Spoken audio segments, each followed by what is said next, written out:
Em 1992, Hollywood perdeu sua lenda do Riffle. Mas Chuck Connors deixou para trás mais do que apenas um programa de televisão, desde seu papel secreto na diplomacia da Guerra Fria até casos escandalosos que quase arruinaram sua carreira. Connors viveu uma vida tão dramática quanto qualquer faroeste.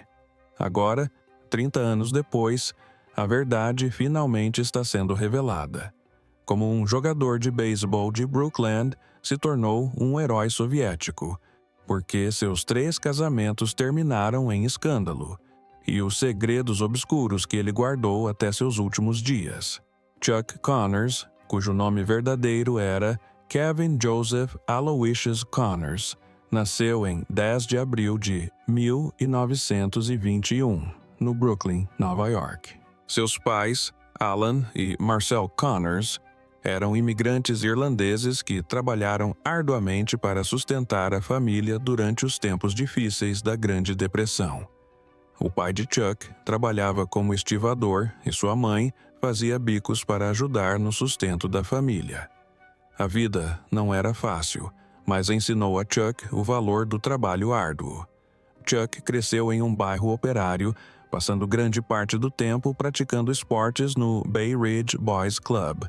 Ele adorava beisebol e sonhava em um dia jogar pelo Brooklyn Dodgers. Aos 14 anos, a vida de Chuck deu uma grande guinada. Seu talento atlético chamou a atenção de olheiros e ele ganhou uma bolsa de estudos esportiva para a Adelphia Academy, uma escola particular de ensino médio no Brooklyn. Essa foi uma grande oportunidade para ele, e ele a aproveitou ao máximo. Na Adelphia, ele se destacou em muitos esportes: beisebol, basquete, futebol e até atletismo. No beisebol, Chuck era um excelente receptor na primeira base e, em 1939, foi reconhecido como um dos melhores jogadores do ensino médio do Brooklyn. Após se formar no ensino médio, Chuck recebeu mais de 25 ofertas de bolsas de estudo esportivas. Ele escolheu a Universidade Seton Hall, em Nova Jersey, onde jogou basquete e beisebol. Na quadra de basquete, ele era um pivô reserva, usando sua altura e habilidades defensivas para ajudar o time a vencer. Mas foi o beisebol que realmente o marcou. Em um jogo memorável de 1942, Chuck marcou 2 home runs e fez 6 corridas, atraindo a atenção de olheiros profissionais. Durante esse período, Chuck acabou ganhando o apelido pelo qual ficou conhecido. Quando jogava como primeiro receptor, ele costumava gritar: "Chuck, joga comigo!" E esse apelido pegou. Os anos de faculdade de Chuck foram interrompidos pela Segunda Guerra Mundial. Em 1942, ele se alistou no exército e treinou em Fort Knox. Graças à sua altura e habilidades atléticas, foi selecionado como instrutor de guerra de tanques. Depois, trabalhou em West Point, treinando soldados e até dando palestras para celebridades. Chuck, um dos poucos jogadores de futebol americano a servir nas Forças Armadas, ganhou um campeonato nacional. Ele continuou envolvido com esportes, jogando beisebol semiprofissional no Brooklyn em seu tempo livre e até mesmo basquete profissional na American Basketball Association, ABA. Após 3 anos de serviço militar, Chuck recebeu baixa honrosa em 1946. Ao deixar o exército, ele se juntou ao Boston Celtics em sua primeira temporada, em 1946. Com 1,96 metros de altura, ele jogava como ala e pivô. Connors jogou 49 partidas naquela temporada, com uma média de 4,5 pontos por jogo. Sua melhor partida foi em 13 de dezembro de 1946, quando marcou 15 pontos em uma vitória apertada contra o Providence Steamrollers. Mas sua carreira no basquete não durou muito. Em fevereiro de 1947, após apenas alguns meses com os Celtics, Connors partiu para perseguir outro sonho, o beisebol. Em 1º de maio de 1949, ele teve uma grande oportunidade com o Brooklyn Dodgers, mas as coisas não começaram bem. Em seu único jogo pelos Dodgers, Connors fez uma jogada dupla e o time perdeu. Em vez de desistir, ele perseverou em ligas menores. Jogando por times como Montreal Royals em 1951, ele retornou à liga profissional com o Chicago CLS Cup. Naquela temporada, ele jogou 66 partidas e teve alguns momentos memoráveis. Em 18 de julho de 1951, ele bateu seu primeiro home run contra o New York Giants. Um mês depois, em 26 de agosto, ele bateu outro home run, também contra os Giants. Ao final da temporada, Connors tinha 48 touchdowns e uma média de rebatidas de 239. Nada mal para alguém que conciliava dois esportes. A história de Chuck Connors em Hallwood começou da maneira mais inesperada em 1952. Ele jogava beisebol pelo Los Angeles Angels, um time da liga inferior. Numa tarde ensolarada, durante um jogo contra os Sacramento Solins, algo inusitado aconteceu. Chuck rebateu um home run poderoso. Não foi um home run qualquer. A bola passou por cima da cerca e chamou a atenção de alguém na plateia, Billy Gordon, diretor de elenco da MGM. Billy não conseguiu ignorar o físico alto e forte de Chuck e seu rosto másculo. Depois do jogo, foi direto ao vestiário e deu seu cartão de visitas a Chuck. Disse a ele que deveria considerar a carreira de ator, mas Chuck não levou a sério. Ele estava focado no beisebol e nunca pensou que se tornaria ator. Poucas semanas depois, Chuck se machucou em um jogo. A lesão não foi grave, mas lhe deu tempo para refletir. Por curiosidade, ele decidiu ir à MGM para ver como era ser ator. Para sua surpresa, ofereceram-lhe uma audição imediatamente. Ele fez o teste e eles gostaram do que viram. Apenas 3 dias depois, Chuck assinou seu primeiro contrato em Hollywood. Essa decisão rápida mudou sua vida para sempre. Seu primeiro papel foi em um filme chamado Pat and Mike, uma comédia romântica estrelada por 2 astros famosos de Hollywood, Spencer Tracy e Katharine Hepburn. O papel de Chuck era pequeno. Ele interpretava um capitão de polícia, mas ainda assim foi um grande momento para um novato na atuação. Em seu primeiro dia de filmagem, Chuck estava ao mesmo tempo animado e nervoso. Ele chegou cedo e passou horas se preparando. Suas cenas só foram filmadas tarde da noite, mas quando as câmeras finalmente começaram a rodar, ele as concluiu brilhantemente em apenas 2 tomadas. Spencer Tracy até o chamou de lado depois e disse: "Você tem talento, continue assim." Essas palavras significaram muito para Chuck e lhe deram a confiança necessária para seguir em frente. Chuck então se dedicou à atuação.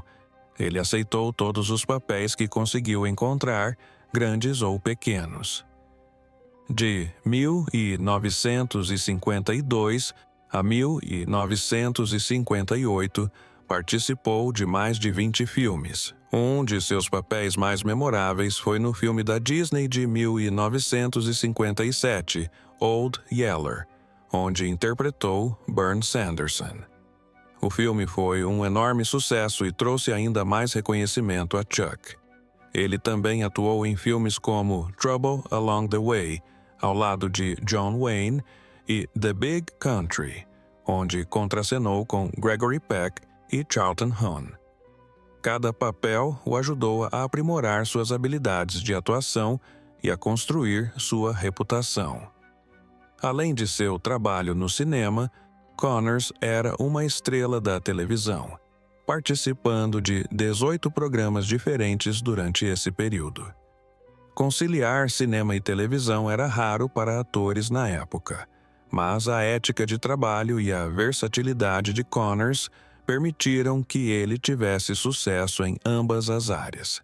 6 anos de trabalho árduo, com papéis diversos e um total de mais de 1.400 minutos em tela, o prepararam para o próximo capítulo de sua carreira. Chuck Connors alcançou a fama interpretando Lucas McCain em The Rifleman, mas isso não aconteceu imediatamente. Em 1957, Connors interpretou um pai em Old Yeller, da Disney. Os produtores de The Rifleman viram sua atuação e acharam que ele era perfeito para o programa. Inicialmente, Connors recusou. Como o salário era menor do que o de outros trabalhos como ator, mas os produtores realmente o queriam, ofereceram um salário maior e até mesmo 5% de participação na série, o que o convenceu a aceitar o papel. Após ser selecionado, Connors começou a treinar. Ele praticou equitação e aprendeu a girar e atirar com um rifle de uma forma que parecesse legal diante das câmeras. Trabalhou com um especialista em armas de fogo chamado Rod Redwing para dominar os movimentos. Connors praticou tanto que suas mãos doíam e ficavam com bolhas, mas ele não parou até que fizesse tudo perfeitamente. A série estreou em 30 de setembro. A série estreou em 1958 e foi um sucesso instantâneo com o público. Mais de 14 milhões de pessoas assistiram ao primeiro episódio. O personagem de Connor, Lucas Kane, é um homem forte mas bondoso, especialmente com seu filho Mark, interpretado por Johnny Crawford. A relação entre pai e filho, Lucas e Mark, tornou-se um dos aspectos mais cativantes da série. Os críticos elogiaram a excelente atuação de Connor, que transmitiu tanto força quanto emoção. O rifle da série também era único. Não era um rifle comum, mas um Winchester 1892 modificado. O gatilho foi ampliado para que Connor pudesse girá-lo com elegância. Esse movimento característico de girar a arma tornou-se sua marca registrada e era exibido no início de cada episódio. O rifle também disparava rapidamente graças a um parafuso especial no gatilho, criando cenas emocionantes em que McCain conseguia eliminar vários vilões em segundos. A arma ficou tão famosa que a Winchester mais tarde produziu uma réplica em tamanho real para os fãs. Mas a série não era só ação. O que diferenciava The Rifleman era seu foco na família. Lucas McCain era um pai viúvo, criando o filho sozinho no Velho Oeste. Isso não era comum na televisão da época. A maioria das famílias retratadas nas séries era composta por ambos os pais. A série frequentemente explorava os desafios que Lucas enfrentava como pai e protetor. Em um episódio, ele lutava para permitir que Mark testemunhasse no tribunal, preocupado com a segurança do filho. Em outro, Lucas precisava controlar sua própria raiva enquanto ensinava Mark a lidar com suas emoções. O relacionamento entre Lucas e Mark era muito real e tocou o coração de muitos telespectadores. Pais solteiros, em particular, escreveram para Connors agradecendo-lhe por mostrar que não estavam sozinhos em suas lutas. Um viúvo escreveu: "Seu programa me deu coragem para continuar." Chuck Connors não era apenas a estrela de The Rifleman. Ele desempenhou um papel crucial nos bastidores. Na segunda temporada, ele começou a participar de reuniões com os roteiristas, sugerindo ideias para o enredo, algumas das quais se tornaram favoritas dos fãs. Uma delas, o fotógrafo, foi inspirada na experiência de Connors com um fã apaixonado durante sua carreira no beisebol. Connors também garantiu que o diálogo se adequasse ao personagem de Lucas McCain. Ele queria que McCain soasse como um verdadeiro rancheiro da época, então frequentemente reescrevia as falas para incorporar gírias antigas. Connors também se preocupava em tornar McCain um personagem com o qual o público pudesse se identificar. Ele não queria que McCain fosse muito rígido. Em vez de criar um herói perfeito, ele insistiu em histórias que mostrassem as falhas e os dilemas morais de McCain. Em um episódio, McCain mata acidentalmente um homem inocente. Connors lutou por essa história porque sentia que era importante retratar a grande responsabilidade de carregar um rifle. Connors também convidou atores para participações especiais, como seu ex-companheiro de time de beisebol, Duke Snider, e ajudou jovens atores promissores a darem seus primeiros passos, incluindo Dennis Hopper, que apareceu no episódio piloto. Na temporada final, Connors era tão influente que foi creditado como consultor de roteiro em vários episódios. Ele até coescreveu o episódio final em 2 partes, garantindo que as questões pendentes fossem resolvidas e que os personagens antigos retornassem. The Rifleman tornou-se o 4º programa de televisão mais assistido em sua primeira temporada, uma conquista extraordinária dada a forte concorrência. A série estreou em 30 de setembro de 1958 e alcançou 14,6 milhões de lares, com uma classificação de audiência de 33,1. A relação entre pai e filho cativou muitos telespectadores, enquanto as emocionantes sequências de ação atraíram outros. Em fevereiro de 1959, 78% dos telespectadores afirmaram assistir a série por motivos familiares, enquanto 92% dos telespectadores do sexo masculino com 18 anos ou mais disseram o mesmo. O público com 49 anos ou mais também apreciava as cenas de ação. O sucesso da série levou à produção de produtos como armas de brinquedo, lancheiras e histórias em quadrinhos, gerando $2 milhões americanos em receita em apenas 3 meses após sua estreia. A série também recebeu 3 indicações ao Emmy em sua primeira temporada e manteve sua popularidade ao longo de seus 5 anos de exibição, chegando a alcançar a posição 2027 em sua temporada final. Décadas depois, as reprises de The Rifleman continuam a atrair fãs. Uma pesquisa da MTV de 2018 revelou que o programa continua sendo um dos favoritos entre os telespectadores com 55 anos ou mais. Após o término de The Rifleman em 1963, Chuck Connor enfrentou um grande desafio. Seu papel como Lucas McCain o havia tornado famoso, mas também o havia confinado à imagem de herói do Velho Oeste. A série durou 5 temporadas e 168 episódios, e os telespectadores não conseguiam separar Connor do personagem. Essa escolha de elenco tornou-se um problema.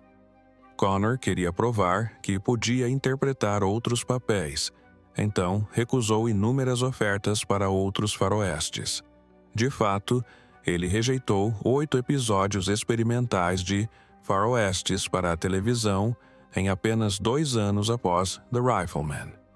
Embora esperasse que isso lhe abrisse novas oportunidades, na verdade, acabou por prejudicar sua carreira por um tempo. Para se libertar da imagem de cowboy, Connor tentou algo muito diferente. Em nítido contraste com seus papéis no filme de 1964, Move Over Darling, ele interpretou um banqueiro severo e rígido ao lado de Doris Day e James Garner. Foi uma grande mudança em relação aos seus papéis de faroeste, mas o filme não lhe trouxe muitos benefícios. Produtores e diretores de elenco ainda o viam como Lucas McCain, e mesmo quando fazia testes para papéis fora do gênero, frequentemente diziam que ele tinha uma aparência de faroeste demais.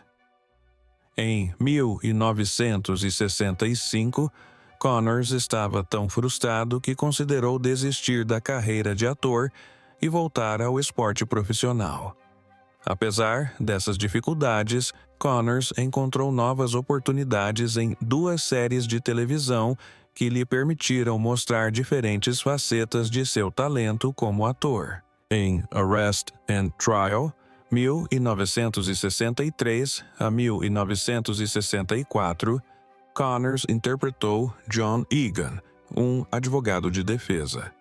A série estava à frente de seu tempo ao dividir cada episódio de 90 minutos em 2 partes, uma investigação conduzida por um detetive e um drama judicial, com Connors no papel do advogado de terno, em vez de traje de cowboy.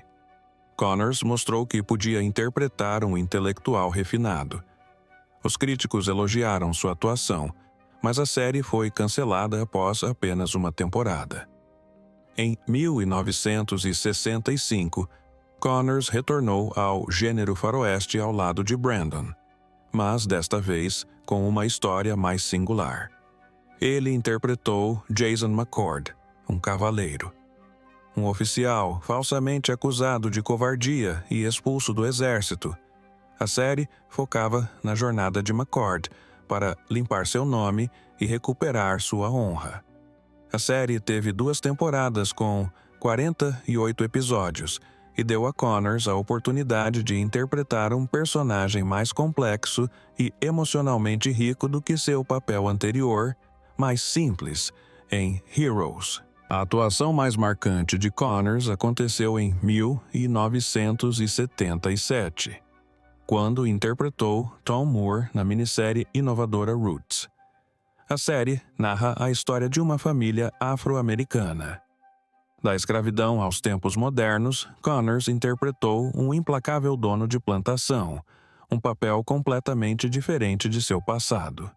Sua atuação arrepiante retratou a brutal realidade da escravidão sem transformá-la em caricatura. A série foi um sucesso estrondoso, com o episódio final assistido por aproximadamente 100 milhões de pessoas. Esse papel rendeu a Connors uma indicação ao Emmy, uma rara honra que destaca sua capacidade de assumir personagens desafiadores e controversos. Mais tarde em sua carreira, Connors fez participações especiais em diversos filmes e programas de televisão. Um de seus papéis mais memoráveis foi no filme de terror Tourist Trap, de 1979, onde interpretou o Sr. Sloan, um sinistro dono de museu cercado por manequins assustadores. Inicialmente, o filme não obteve sucesso, mas mais tarde se tornou um clássico adorado. Connor também assumiu papéis incomuns, como o de lutador contra alienígenas na série de ficção científica de baixo orçamento de 1980, The Daytime Ended. Ele participou de programas populares como Fantasy Island, The Love Boat e Murder, She Wrote. Na série de ação e terror Werewolf, de 1987 a 1988, interpretou o vilão Janus Scorn, mostrando um lado mais sombrio de sua atuação. A vida pessoal de Chuck Connor foi repleta de amor, desilusões amorosas e drama, assim como os personagens que interpretou na tela. Seu primeiro casamento foi com Elizabeth Jane Riddell, ou Betty, uma modelo de Montreal, Canadá. Eles se conheceram em 1948 em um jogo de beisebol em que Chuck jogou pelo Montreal Royals. Betty vinha de uma família rica e o romance entre eles progrediu rapidamente. Eles se casaram em 1º de outubro de 1948 quando Chuck tinha 27 anos e ainda estava explorando sua carreira. Juntos tiveram 4 filhos: Michael, Jeffrey, Steven e Kevin. Inicialmente, tudo parecia perfeito, mas à medida que a carreira de ator de Chuck decolava, especialmente após seu papel em The Rifleman, em 1958, as coisas começaram a desmoronar. Ele frequentemente ficava longe de casa por longos períodos filmando e trabalhando, e rumores de infidelidade começaram a circular nos bastidores, tensionando o relacionamento. Em 1961, Betty descobriu que ele estava tendo um caso com uma atriz de um de seus filmes. Esse foi o ponto de ruptura para ela. Ela entrou com o pedido de divórcio e o caso foi finalizado em 1962. Embora mantivessem uma postura educada em público, mais tarde foi revelado que Betty o ameaçou expor o caso ele não concordasse com seus termos durante o processo de divórcio. O segundo casamento de Chuck aconteceu em 1963, quando ele se casou com Kamala Devi, uma atriz que conheceu no set de Gerano. Kamala nasceu em Mumbai, na Índia, e sua ascendência mista indiana e britânica fez com que seu casamento se destacasse em Hollywood numa época em que relacionamentos interraciais ainda eram raros. Eles trabalharam juntos em diversos filmes e séries, como Branded e Cowboy in Africa, e o forte vínculo entre eles, tanto dentro quanto fora das telas, era admirado. Mas nem tudo foram flores. Kamala queria que Chuck experimentasse papéis mais complexos, mas Chuck acreditava que sua forte imagem de cowboy era o que o tornava bem-sucedido. Essa diferença de objetivos causou tensão. O casamento também sofreu por causa da reputação de infidelidade de Chuck. Apesar da paixão inicial, as coisas começaram a desmoronar. Em 1972, após 9 anos de casamento, eles se divorciaram. O último filme em que atuaram juntos foi The Proud and Damned, que parece refletir, infelizmente, o estado do relacionamento deles na época. O terceiro casamento de Chuck foi o mais curto e talvez o mais controverso. Ele conheceu Faith Quabias no set de Soylent Green em 1973, onde ela tinha um pequeno papel. Faith era muito mais jovem que Chuck, precisamente 33 anos mais nova.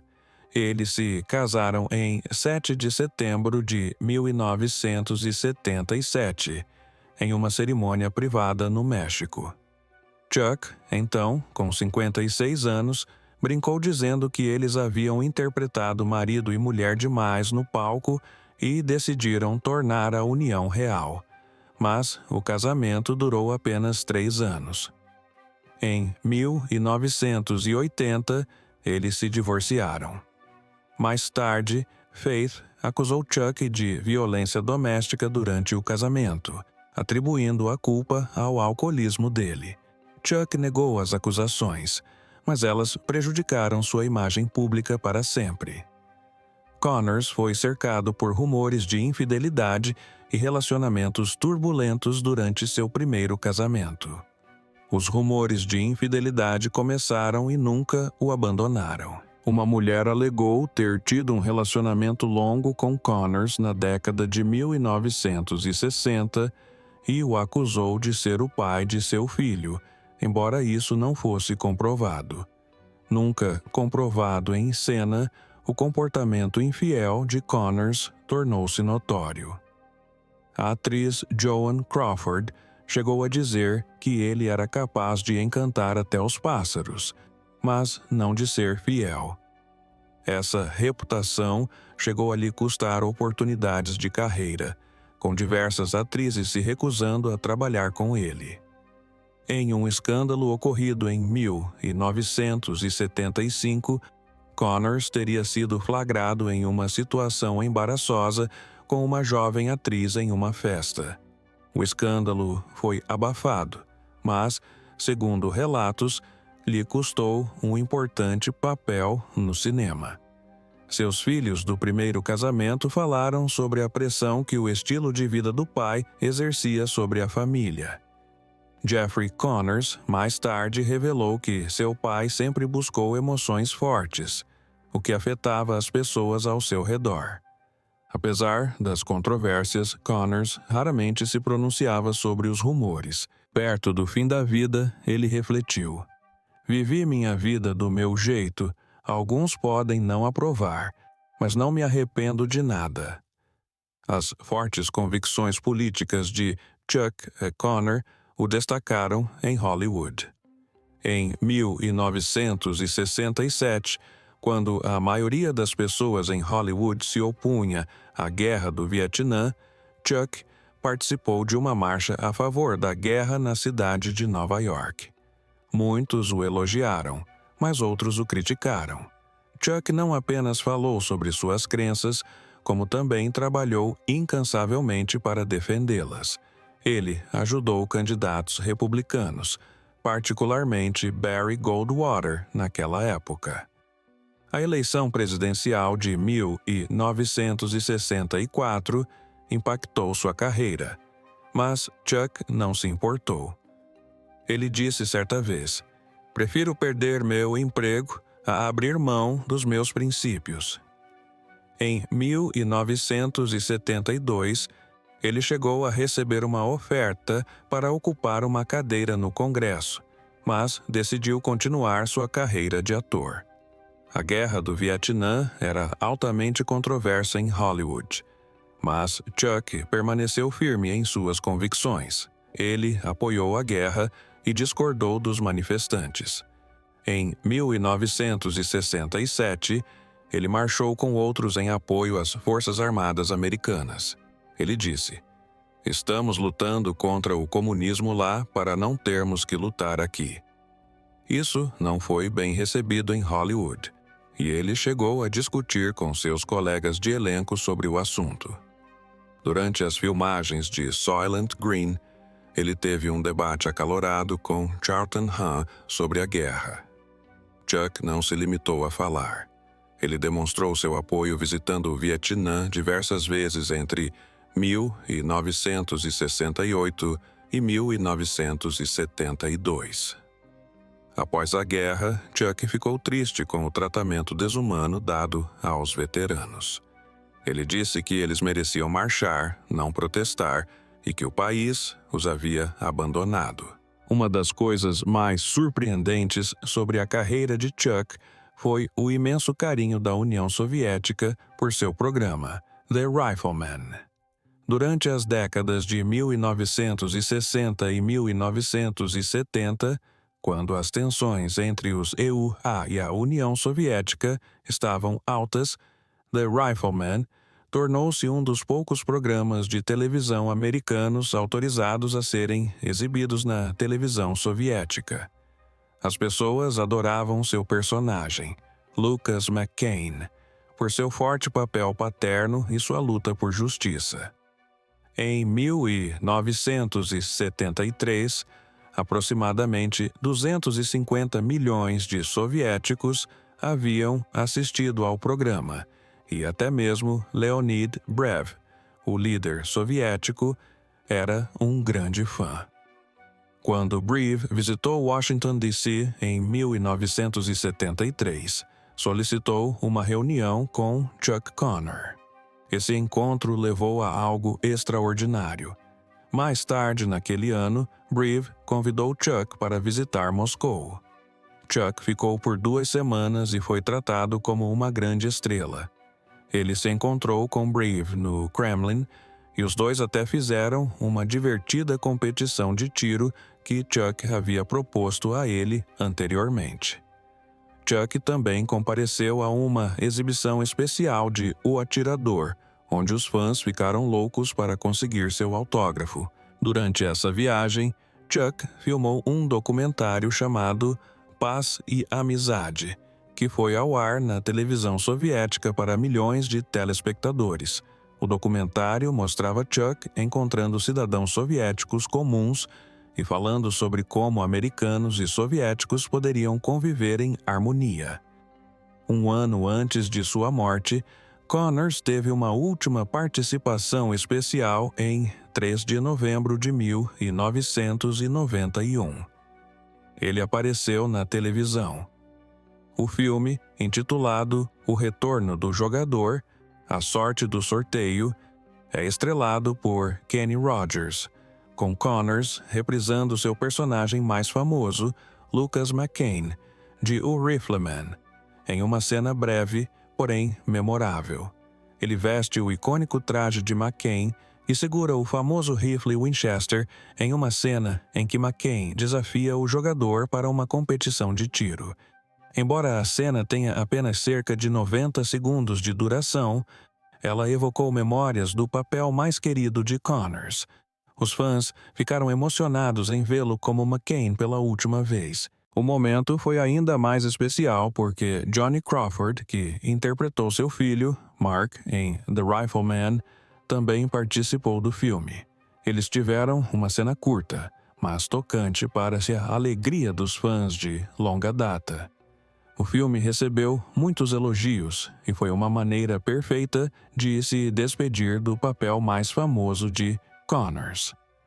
Em 1992, aos 71 anos, os médicos descobriram que ele tinha câncer de pulmão. Isso pode ter sido devido ao seu hábito de fumar muito, chegando a 3 maços por dia.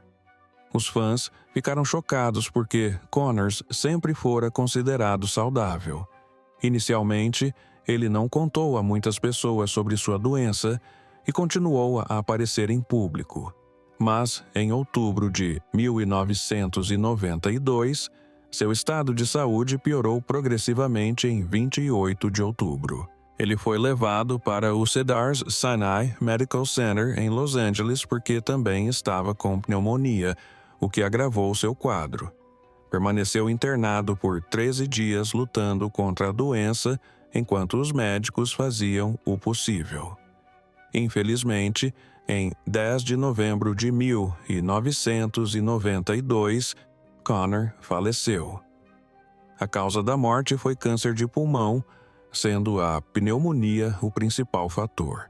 Sua morte entristeceu muitos, e homenagens vieram de seus colegas de elenco, atletas e fãs que o amavam. Connor deixou um legado poderoso. Seu programa, The Rifleman, continua sendo um dos favoritos dos fãs e segue sendo exibido na televisão até hoje. A série ajudou a moldar a forma como os pais solteiros eram retratados na televisão e inspirou outros filmes de faroeste. Connor também fez história no esporte. Ele é uma das apenas 13 pessoas a terem jogado tanto na Major League Baseball, MLB, quanto na NBA, National Basketball Association. Em 1946, enquanto jogava pelo Boston Celtics, tornou-se o primeiro jogador a quebrar uma tabela de basquete em uma partida. Isso aconteceu antes do primeiro jogo em casa dos Celtics, durante o aquecimento. A carreira de Connor no beisebol foi curta, mas ele deixou sua marca de outras maneiras. Em 1966, ajudou a resolver uma disputa contratual entre o Los Angeles Dodgers e os arremessadores Sandy Koufax e Don Don't. Dale disse: "Esse foi um momento crucial, dando mais poder aos jogadores no beisebol.